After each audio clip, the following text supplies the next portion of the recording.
We meet Rudy Baylor, a hotshot young lawyer who, along with his girlfriend Sarah, is on the cusp of a big-time associate position at a highly prestigious firm. They spend their last day of unemployment offering free legal advice to everyday people with small problems, like parking tickets. Then a woman approaches them with a heavy case. Her son, Donnie Ray, went to the hospital with the flu and died from an opioid overdose, even though he had been clean for a long time. The hospital immediately tried to get the case thrown out, but the weird part is that they also offered the mother a quick $50,000 settlement. This suggests she has a strong case. Rudy and Sarah realize this is way above their pay grade, and since they are about to start working for the very firm representing the hospital, it's a huge conflict of interest. They pass on the case. We quickly learn Rudy is a fighter. We see this when he literally gets into a fistfight with his mom's boyfriend Hank, who wants to turn Rudy's deceased brother John's room into a gym. This fighting spirit spills over to his first day of work. He shows up late, covered in blood, and immediately gets into a verbal sparring match with his new boss, Leo Drummond, arguing that the legal system doesn't treat domestic violence victims equally. Rudy clearly knows his stuff, but Leo doesn't appreciate being challenged and fires him on the spot. Later, Leo is shown to be truly awful when he makes Sarah pick up fries he threw on the floor after she asks if he could reconsider Rudy, showing her who was boss. After the initial send-off and excitement, Rudy has to go back to his bartending job. The manager of his bar introduces him to Bruiser, a partner in a small, low-rent, ambulance-chasing firm that operates out of an old taco restaurant.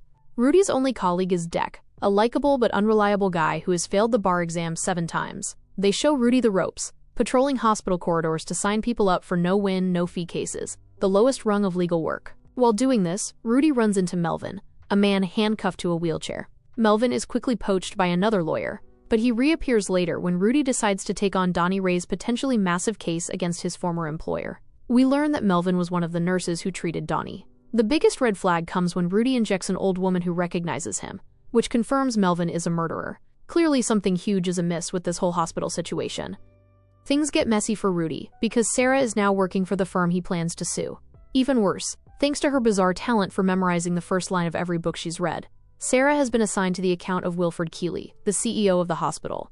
If Rudy takes this case, he's going head-to-head with his girlfriend. This conflict, combined with her earlier snooty comments about his cheap loft, suggests their relationship is likely doomed, especially since Rudy doesn't want her paying his rent, and she probably wouldn't even live there. But wait, there's more. A vape-toting mystery woman has been lurking in the background, tailing either Rudy or Melvin, and even keeping tabs on Donnie Ray's mom at one point. What her deal is, no clue yet.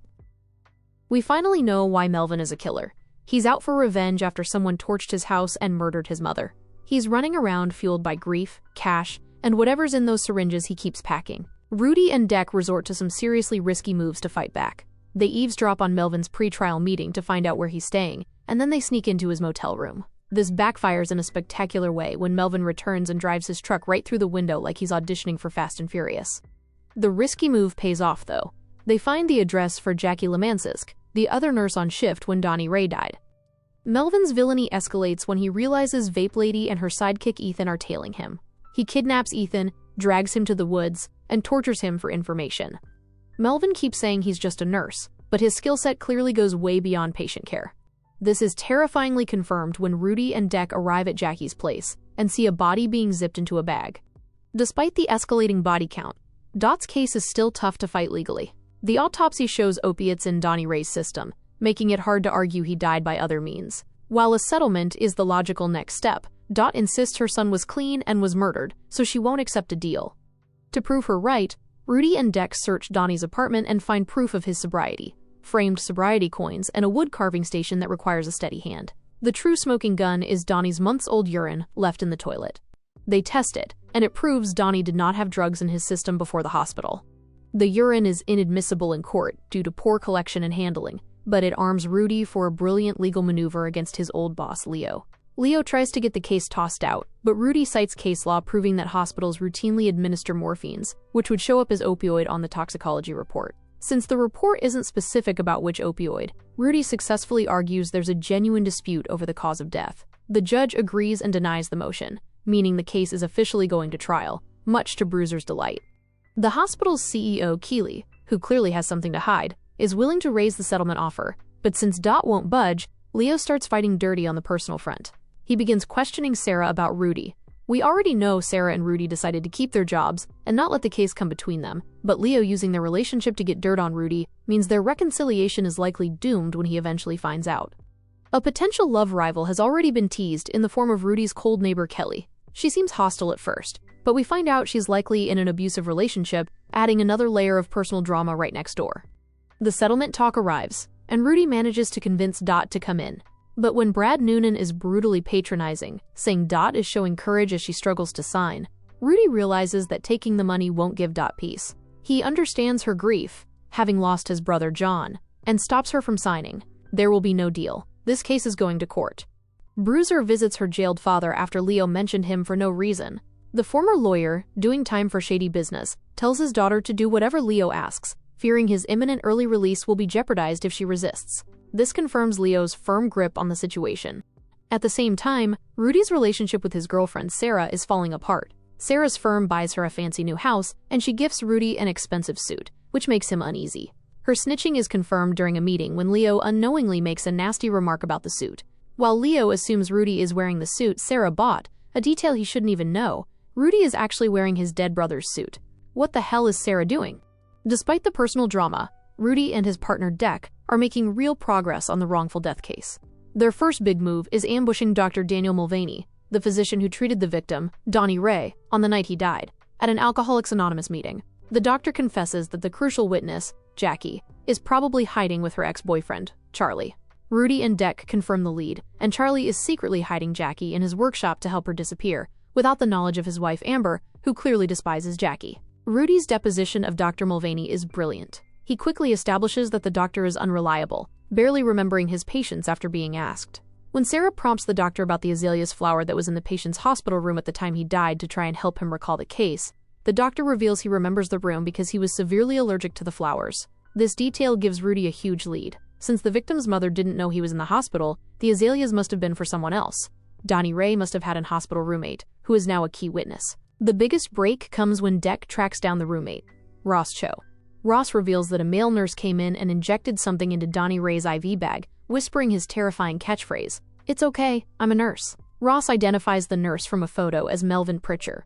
Rudy immediately connects Pritchard to an earlier murder of Jackie's neighbor, the old woman he injected in episode 1. The civil case is suddenly tied to a major criminal conspiracy, with Leo and Keeley likely knowing the real story.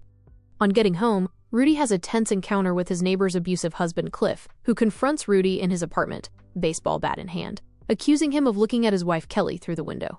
Given Kelly's plan to save money to escape her husband, this situation feels ready to explode. The conspiracy finally comes to a head when the FBI shows up at Bruiser's office, asking about a recently murdered woman, Rosalie Sutton, who is connected to her father's past crimes. Bruiser immediately goes to Leo and delivers an ultimatum. She demands that Leo call off the FBI, and in return, she will get her client to accept a massive $80 million settlement. When Leo scoffs, Bruiser reveals Melvin Pritchard is a murderer, and Leo and his firm knows all about it. Bruiser makes it clear they will lose everything if they don't pay up. Unfortunately, at the very same time, Jackie is fleeing Charlie's place. When her car gets a flat tire, the man who stops to help is Melvin Pritchard, who had punctured the tire himself while stalking her. Pritchard sedates her and takes her hostage at his cabin. After Bruiser's big reveal to Leo Drummond that her team knows Melvin Pritchard killed Donnie Ray, Leo knows the firm is in serious trouble and is ready to settle. He tries to convince his client, Wilfred Keeley, to pay the $80 million Bruiser demands. Keeley, however, refuses. He doesn't trust that money alone will stop Rudy and Dot Black, who are clearly seeking justice, not just a payout. Keeley throws the mess back to Leo, insisting they must fix the conspiracy they are both tangled in. In a key development, Rudy's investigation gets a huge boost when Sarah accidentally lets slip a crucial piece of evidence. While defending Jackie against Rudy's implication of her guilt, Sarah mentions the Tissue Committee, a confidential hospital panel that reviews patient deaths, of which Jackie was the only nurse member. A flashback confirms the horrifying truth. Jackie reported Pritchard to this committee, but the hospital, meaning 11 people, covered it up by firing her instead. This massive cover-up would destroy the defense's case. Sarah begs Rudy to keep this secret to protect her job, but Rudy feels he can't hide such vital information from his client. Following Bruiser's orders, Rudy attends Pritchard's preliminary hearing and runs into the suspect alone in an elevator. While there, Rudy gets confirmation from a call that Jackie's neighbor died of a morphine overdose, proving Pritchard is more or less a serial killer. Pritchard immediately asks Rudy if he was the one who killed his mother. The male investigator Pritchard killed that time had tried to set Rudy up, but Rudy clarifies he is only suing the hospital. Rudy breathes a sigh of relief when Pritchard believes him, but this tense encounter confirms that while Pritchard is indeed a serial murderer, the fire that killed his mother is an outside attack meant for him. When Pritchard gets home after the trial, he threatens Jackie about who else knows about his actions. Jackie confesses she told the tissue committee about him, which was why she was fired, but she pleads with Pritchard not to kill her. Just as Pritchard decides he has enough information, Jane Allen, the vaping woman who is now confirmed to be an investigator for Leo's firm, shows up, having tracked him down from the courthouse. Pritchard immediately stabs the woman with a sharp object. In the ensuing chaos, Jackie desperately saves herself from Pritchard by shouting that she has the file, likely the tissue committee report, making Pritchard keep her alive to help him destroy the evidence. Jane, badly wounded, manages to crawl away, drive to a hospital, and collapse at the entrance, ensuring she survives the attack. The key witness is now in the hands of the killer. That night, Rudy goes to Sarah's house to apologize for using the committee information and almost getting her in trouble at work. Leo has no idea who leaked the information of the tissue committee, but after an argument, she kicks him out. As he is leaving, Rudy sees his neighbor Kelly, who has been saving up money in a laundry basket to escape her abusive husband Cliff. Kelly goes inside to check her stash, only to find that her money is missing. Rudy's sense of righteousness drives him into dangerous territory. He and Deck visit a doctor who often helps when medical info is needed, and that's where Rudy learns that his neighbor Kelly was brutally beaten by her husband Cliff after he discovered the money she'd been saving to leave him. Despite Deck's warning to stay focused on the case, Rudy visits Kelly in the hospital, offering comfort and promising to help her escape her marriage. His growing affection for Kelly, mixed with his moral streak, pushes him to risk both his career and safety. In his search for more leverage, Rudy and Deck track down an inmate who once served time with Melvin Pritchard's mother. The man reveals that Pritchard was born in prison with heroin in his system, the result of his mother's addiction, a small but telling detail that hints at the killer's compromised mental state. After Rudy decided to file a motion to compel discovery regarding the tissue committee, essentially asking the court to force the hospital to release documents and information they've been withholding, even though it would affect Sarah's job given she told him about it in the first place, Sarah is in serious trouble. Having just passed the bar exam, Sarah finds herself under pressure from Leo and Brad to prove her loyalty. Brad makes it clear he knows she leaked the tissue committee secret, but promises to look the other way if she can deliver a win for them. Taking the hint, Sarah agrees to play dirty by sabotaging Rudy in court. Before the hearing, she manipulates him by casually revealing that she's passed the bar, knowing from snooping in his account that his own results haven't been processed yet. This messes with Rudy's head, which makes him fumble defending his motion. Desperate, he brings up the eyewitness who saw Melvin drug Donnie, even though Bruiser had warned him not to. Melvin seen injecting Donnie Ray isn't really a smoking gun given he was a nurse, and could just be administering good medication. With no proof of what it was, Rudy's argument collapses. Bruiser quickly steps in, asking the judge to strike everything Rudy said from the record. Sarah twists the knife further by demanding that Bruiser pay the firm's legal fees for wasting the court's time. While Rudy's losing ground in court, the man who is the cause of all this is moving around freely, having job interviews, mending broken arms, and dragging Jackie around. But Jackie outsmarts him, pretending to need the bathroom so she can make a call on a stolen phone. Unfortunately, she calls Amber, her ex-boyfriend's wife, who dismisses her warnings. When Pritchard and Jackie show up at Charlie's house to retrieve the file of tissue committee members, his twisted motivation finally surfaces: a full-blown God complex. Convinced he's delivering people like Donnie Ray from their suffering, Pritchard believes his murders are acts of mercy. Inside, Amber ignores Jackie's plea to run and fights back, only for Pritchard to strike her with a shovel. She survives but slips into a coma. You'd think this would help Rudy. The attack makes headlines, seemingly proving his point about Melvin. But Rudy once again goes against Bruiser's advice and reports his suspicions to the police. That cascade of poor judgment and broken trust becomes the last straw. Bruiser fires him. As Rudy's world falls apart, Sarah's is taking off. She's chauffeured alongside Leo and Noonan to a private jet bound for London, off to dine with Wilfred Keeley. Her giddy smile when she spots Noonan says it all. For now, the corporate villains have decisively won. Rudy's life isn't exactly rainbows and flowers. He hasn't yet cleared the bar exam, and no reputable firm wants to hire him, especially after getting fired from both Leo's firm and Bruiser's firm. To top it off, his bartender boss Prince refuses to lend him money, advising him instead to work extra shifts. Knowing it's time to come clean, Rudy visits Dot to tell her he's been fired and is no longer her lawyer. But Dot, heartbroken and determined, begs him not to abandon the case. When Rudy brings up Pritchard and his supposed crime, she pleads with him to do the right thing, to get the file connected to the tissue committee, a confidential hospital panel that reviewed suspicious deaths, including her son's. She tearfully compares her loss of Donnie Ray to Rudy's own grief, after he opens up about watching his brother die in a car accident. Moved by Dot's plea, Rudy decides to visit Kelly in the hospital. Kelly confesses she's terrified. Cliff always finds her when she runs, and the police won't help considering Cliff was also a police officer. Taking Prince's advice not to hide her somewhere obvious, Rudy brings Kelly to Dot's house. Dot, trusting that Rudy always tries to do the right thing, welcomes her in, hoping Rudy will do the same for her son's case. Getting home, Rudy's mother finds out he's jobless. She advises him not to always let his anger control him, even if his heart is in the right place. When Rudy compares himself to his late brother, she immediately shuts him down. "You're Rudy Baylor, not John Baylor," reminding him that he doesn't have to live the life he thinks his brother might have. They both needed to heal properly. The good news comes unexpectedly the next morning. Rudy gets a letter. Not only did he pass the bar exam, but he earned the highest score in 10 years. The examination board had to recheck the results to believe it. Proud and happy about this achievement, he and his mother visit his brother's grave, finding a moment of peace and closure. Now officially a lawyer, and refusing to give up the case, Rudy starts digging into the hospital's corruption, even though Deck warns him it's not worth it now that he no longer works for Bruiser. But Rudy has noticed something strange. Bernie Manfred, the hospital executive named in the case files, was responsible for firing Jackie and Pritchard. Rudy remembers seeing him while visiting Kelly in the hospital. Through social media and a connection with an old classmate, Rudy discovers that Manfred made a suspicious amount of money soon after those firings, and may be involved in illegal insider trading. Coincidentally, Manfred has an upcoming deposition with Bruiser. Leo, high on their earlier win, slashes the settlement offer from $250,000 to $150,000, threatening to drop it to $75,000 if Bruiser stalls. But Bruiser, still reeling from losing Rudy and failing to replace him, refuses. On the day of the deposition, Rudy is barred from the room. But he quickly gets Deck's attention and convinces Bruiser to give him one more shot.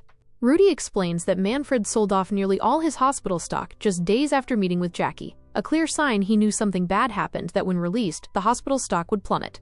Rudy believes he can use that to corner Manfred and force a breakthrough on the Tissue Committee report, which has remained sealed. With Bruiser's approval, Rudy steps into the room. Instead of pushing the murder allegations on Donnie Ray's case, Rudy focuses on the financial crime. He calmly grills Manfred, laying out evidence of the suspicious stock dump just 3 days after meeting with Jackie. He warns Manfred, going to prison for insider trading is worse than just telling the truth. The pressure builds as Rudy implies that Jackie may have warned him about Melvin Pritchard's pattern of abuse, and that Manfred is now knowingly and willfully complicit in Donnie Ray's death. Cornered, Manfred finally cracks. He admits that the Tissue Committee did review Pritchard's case, and they didn't find conclusive evidence of a single murder. By naming the committee and acknowledging the report's relevance, Manfred inadvertently makes it admissible in court, destroying the defense's strategy, making Rudy and Bruiser triumphant. On the other hand, Sarah is living her dream, working at the firm, traveling to London, and even beginning an intimate relationship with her mentor, Brad, though he warns her it's probably a one-time thing. But cracks begin to form. Sarah starts to suspect the firm is protecting something dark, tied to the Tissue Committee. When she tries to access the confidential files, she's blocked. Haunted by Rudy's certainty that Pritchard is a killer, Sarah is left torn between her rising career and her conscience. Her final choice remains unresolved. Back in the office, Rudy, Bruiser, and Deck finally get the report and discover a horrific truth. Jackie hadn't just reported one death, she suspected a pattern. The report mentions 15 HIPAA violations, suggesting Melvin Pritchard has likely murdered 15 people, with Donnie Ray being just one of his victims. The team knows they must find Jackie immediately, but they are now facing a confirmed serial killer to do so. Bruiser finally confirms her office is bugged, likely by the FBI. She shrewdly decides to leave the bugs in place, so the feds don't realize she's aware of the surveillance. With the Cliff trouble ongoing, Prince gives Rudy an untraceable revolver. Rudy reluctantly accepts, fearing for Kelly's safety from Cliff. Later, while grocery shopping, Rudy insists his relationship with Kelly is purely platonic to Deck, who voices concern over Rudy's growing involvement. Unbeknownst to them, Cliff is watching them from his car outside the supermarket. Kelly and Dot are enjoying a peaceful moment at Dot's house, when Rudy arrives with supplies. He finds the front door unlocked and warns Kelly and Dot to keep the door locked. Dot hides the gun Prince gave Rudy in a canister. When Dot takes her dog Daisy out, she leaves the door wide open, ignoring Rudy's warning. After returning, Dot encourages Kelly to file for divorce, leading Kelly to tearfully agree. When Kelly goes to clean up, Cliff appears from behind the shower curtain, having likely entered through the open door. As Kelly tries to escape, a struggle breaks out. The next thing we see is Deck waking Bruiser with urgent news. Rudy is in jail, accused of Cliff's murder. When Bruiser and Deck get to the jail, Rudy insists it was self-defense, but admits he had hidden Kelly at Dot's house, angering Bruiser for putting their client in danger. She's even more upset to learn Cliff had previously broken into Rudy's apartment, suggesting a personal history that weakens the self-defense claim. Rudy pushes back, listing the laws Cliff broke by invading the house. To make matters worse, the prosecutor assigned to Rudy's case is Quinn, the same man who helped convict Bruiser's father. Quinn requests a $1 million bail, but the judge sets it at $50,000, which Bruiser pays to get Rudy out. After the release, Sarah offers to help, trying to ridicule Bruiser as a street lawyer, but Rudy defends Bruiser, remaining loyal. Deck outlines Quinn's likely argument. Rudy was romantically involved with Kelly, lured Cliff to Dot's house, and killed him under the guise of self-defense. Deck points out that even small details, like the nurse saying Rudy and Kelly looked cozy, and Rudy buying supplies, could be used to prove motive. Rudy further complicates things by lying about the gun. To protect Prince, he claims he bought it on the same day Cliff was killed. Deck immediately flags this as premeditation. After firing their investigator Jane due to incompetence, Brad goes to Sarah, who is reviewing the tissue committee minutes she's finally been given password. Brad tasks her with finding the files Jackie stole from the hospital servers, which he reveals Pritchard was hunting for when he broke into Charlie's house. Brad tells Sarah that if she's willing to get her hands dirty, she should talk to Charlie Sturm, Jackie's ex-boyfriend. Sarah follows the lead and finds Charlie at his wife's bedside. She poses as a detective and questions him about Jackie. Charlie admits to lending Jackie money so she could run away. When Sarah asks if Jackie left anything with him or hid anything at his house, Charlie denies it completely. Sarah leaves, seemingly empty-handed. However, as Charlie walks back to his seat, he secretly pulls a memory stick out of his pocket, revealing he lied to Sarah and is hiding the stolen files. Still trying to prove Rudy innocent, Bruiser, Deck, and Vereen return to the crime scene to reenact the events. The coroner's report says Cliff was shot from 5 feet away, but the reenactment doesn't line up until Bruiser finds a third bullet hole in the floor beneath a bloody rug. The trajectory suggests the fatal shot came from the kitchen door, not where Rudy claimed he stood. Bruiser later confronts Rudy and Kelly at Rudy's apartment, interrupting them during a quiet, platonic moment. She tells them about the bullet hole and the real angle of the shot. In a flashback, we see what truly happened. Kelly shot Cliff as he was about to attack Rudy with a baseball bat. Bruiser convinces a tearful Kelly to come forward. She then meets with Quinn, presenting physical evidence and documentation of Kelly's injuries to support a domestic abuse and self-defense claim. Bruiser urges Quinn to do the right thing. Following a meeting with the judge, all charges against Rudy are dropped, and Kelly will not be prosecuted due to it being ruled as self-defense. Kelly plans to use the $30,000 Cliff stashed away to start a new life. She gives Donnie Ray's completed wooden box as a parting gift, leaving Dot speechless and comforted by Rudy. Bruiser thanks Quinn and uses the moment to ask about her father's old case. Quinn reveals prosecutors had once wiretapped Bruiser's father and Prince, speaking in coded language about Rosalie Sutton's death, though they couldn't prove anything. In a chilling final twist, Leo meets with Prince and rehires him, this time to eliminate Melvin Pritchard and locate Jackie and her file. Their conversation reveals that Prince had once worked for Leo in the setup that landed Bruiser's father in prison. The entire sprawling conspiracy now leads directly back to Leo. The FBI agents corner Rudy at the bar, probing him about Bruiser and the murder of Rosalie Sutton. A line of questioning Rudy firmly shuts down. The agents deny his suspicion that they are bugging Bruiser's office. As Bruiser awaits her father's release, she flashes back to when Rosalie pleaded with her to take her baby to her sister. When her father Lyman walks out, he is surprised to see Bruiser instead of Prince. Bruiser warns him that the feds are watching and her office is bugged, which Lyman quickly corrects. It's his office now that he's back. Charming. Rudy arrives at the office to find Lyman sitting at Bruiser's desk. He gives them key insight that Leo's firm isn't really worried about this case, but about all the other families who could sue Great Benefit, Keeley's hospital, if they win. He believes Leo bugged the office to stay ahead of their strategy, and what they need to do is find Jackie ASAP. Lyman and Bruiser are catching up at a restaurant when Leo unexpectedly shows up. It's an ambush. Lyman pushes Bruiser to accept a $1 million settlement, revealing he and Leo agreed to the sum, with Lyman clearly receiving a kickback. Bruiser instantly rejects the offer, accuses Leo of bugging the office, which he vaguely denies, and storms out. The team uses Pritchard's murder trial to try and track down where Pritchard has Jackie. They follow him from the courthouse, after he narrowly avoids having his bail revoked, to a storage facility. But when they arrive there, Jackie has already been saved by Jane Allen. Trying to save Jackie made them lose sight of Pritchard, who is now cornered by Prince with a gun in the bathroom. Rudy sees Prince forcing Pritchard down a corridor, and realizes his earlier sighting of Prince in court wasn't a hallucination. Prince threatens Rudy with the gun, and Deck steps in, stopping Rudy from following and insisting they need Jackie more than Pritchard. Rudy immediately confronts Bruiser, asking why she never told him about Prince's involvement in her father's case. Bruiser reluctantly confesses her connection to the Rosalie Sutton case. Rosalie was a whistleblower at a fertilizer company, whom Leo convinced Lyman to send abroad before she could testify. It's unclear if she made it or was killed by Prince, since no one has heard from her since then. Before she went abroad, she stayed at Bruiser's place for a while, which makes Bruiser complicit in witness tampering, leading Rudy to realize they're doing the same thing to Pritchard. Using all the information he knows, Rudy heads to the hospital. Amber is in and finds Jackie, disguised.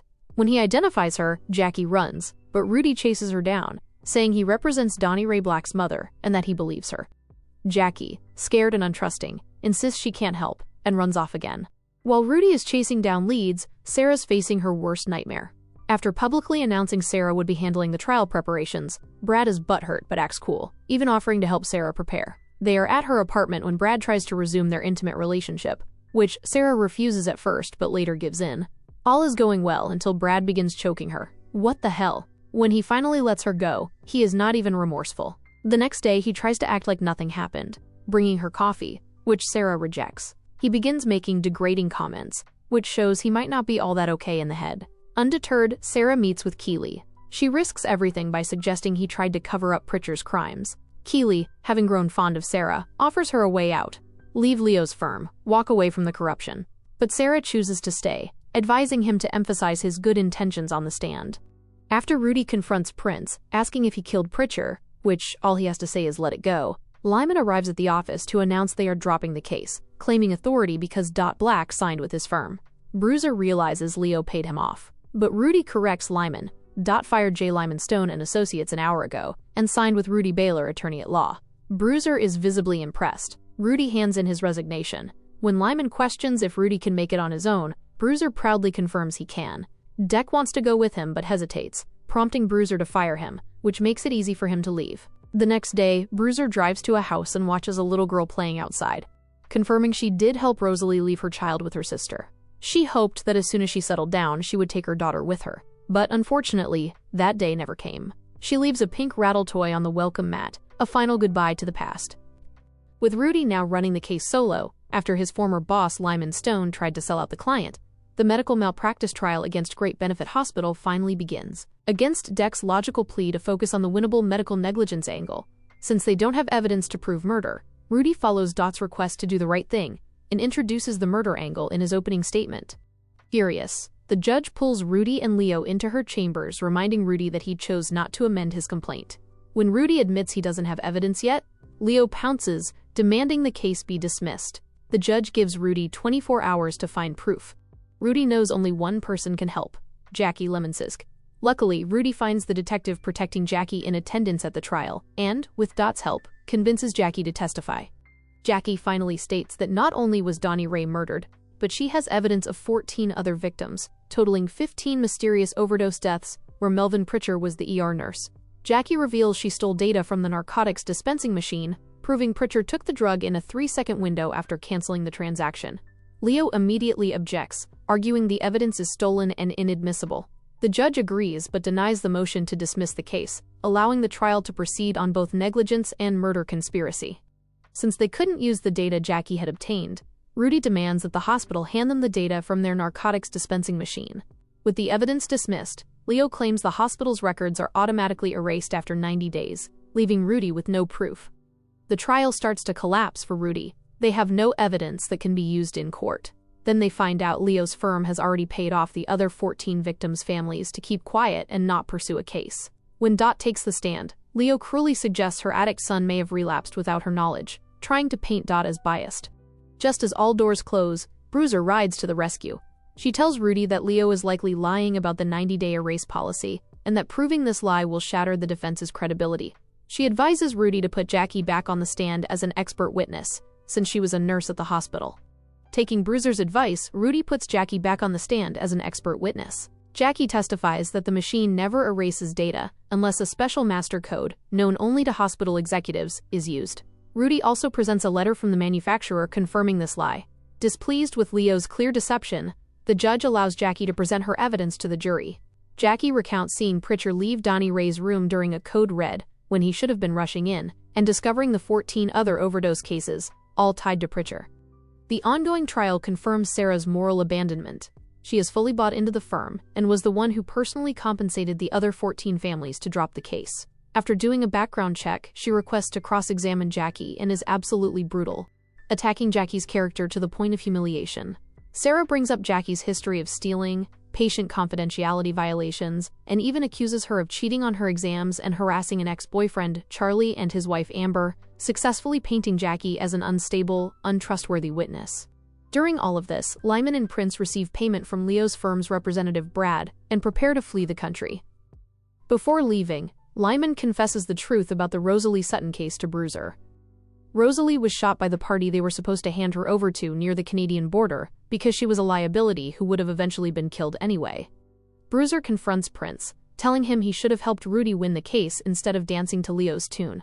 Prompted by this, Prince leaves Rudy a voicemail to meet, offering a going-away present, Melvin Pritchard, captive in the basement of his bar. Leo rewards Sarah by promoting her to second chair, which deeply upsets Brad, who realizes he's been replaced but can't fight back because Leo has dirt on him. Dirt he has because he's been following Leo's order, not knowing that Jane, whom he fired, has been following him around, taking pictures of him running the errands.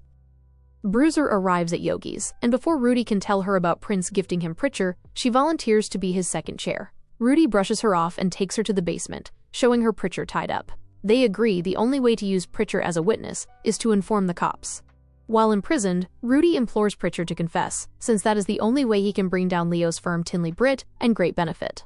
Rudy also reveals that they tried to silence him by setting his house on fire, which killed his mother, suggesting they team up for revenge. Pritchard confesses to the jury, nonchalantly admitting he killed Donnie Ray Black with 500 milligrams of morphine. He claims he did it to free addicts from the cycle of abuse due to his own mother's addiction. When Rudy questions him about the arson that killed his mother, Pritchard swears he didn't do it, revealing that Jane Allen and her partner tried to kill him instead. When Rudy mentions she works for Tinley Britt, Leo goes into full objection mode, demanding evidence of how anything Pritchard is saying relates to his client. Rudy argues that they believe Great Benefit covered up Pritchard's misdeeds and tried to kill him to hide it forever.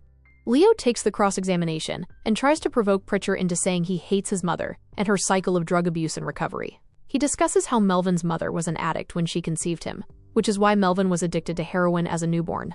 Pritchard laughs at the line of questioning and turns to the judge to state that he did not kill his mother. Turning back to Leo, he finishes the sentence, "Because you did," and leaps from the witness box, taking Leo down like it's the WWE. You'd think this makes Sarah see reason and realize she is on the wrong side, but no, she decides to move ahead even with Rudy's plea for her to come back to the side of truth. After Melvin's confession, Wilfred Keeley is afraid to take the stand, but Sarah reminds him of his initial honest intentions for his hospital. Her confidence calms him, and he trusts her more than Leo, asking for her to handle the cross-examination. With the unfolding events, Brad Noonan is on the FBI's radar for his involvement in the Rosalie Sutton case. The FBI suspects Lyman and Prince murdered Rosalie on orders from Tinley Britt and tries to recruit Brad, revealing they know he visited Jane Allen in the hospital. Brad is told he can either help the FBI in exchange for a lenient sentence or face prison.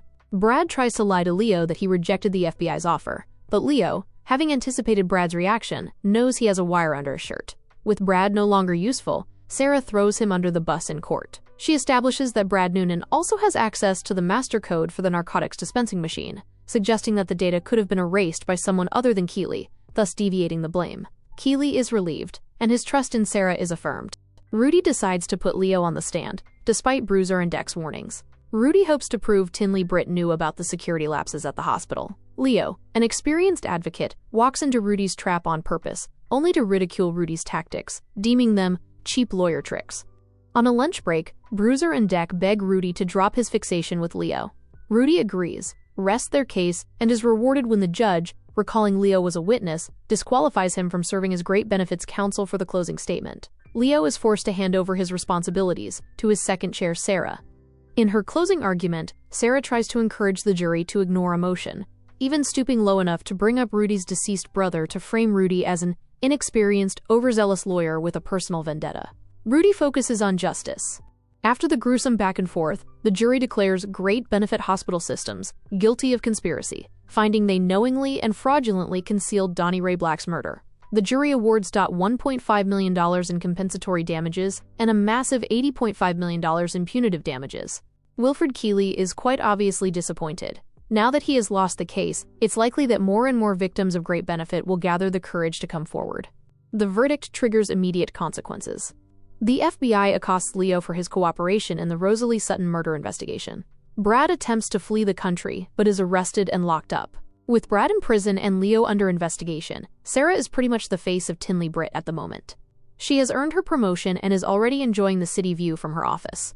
Wilfred Keeley steps down as the CEO of Great Benefit, and he hires another law firm to handle his criminal defense. Rudy, Bruiser, Dot, and Deck celebrate their win at Prince's bar. Dot shares her plans on giving a big portion of the $82 million she has received to the treatment center that has helped her son cope with addiction. She intends on donating some of the money to the rescue center, where she gets her dog Daisy from. She has also decided to adopt another dog, a mutt she has lovingly named Bruiser. When Rudy requests Dot to consider taking over the kitchen at Yogi's bar, she is pleasantly surprised. Turns out, Rudy bought the bar in honor of the memories he has made there. Bruiser seems keen on continuing working with Rudy, and so does Deck. He has decided to take the bar examination again, and Rudy hands him his lucky coin that his brother has once gifted him. Deck knows how significant it is to Rudy, and he is simply grateful. This goes on to show that they have become a family, and Rudy is ready to give his all to watch Deck succeed. In the final scene, Brad steps into the prison exercise room, terrified. He spots Pritchard on the other side of the room, staring straight at him. Brad manages a little wave, but Pritchard continues to stare, suggesting that Brad's consequences have only just begun.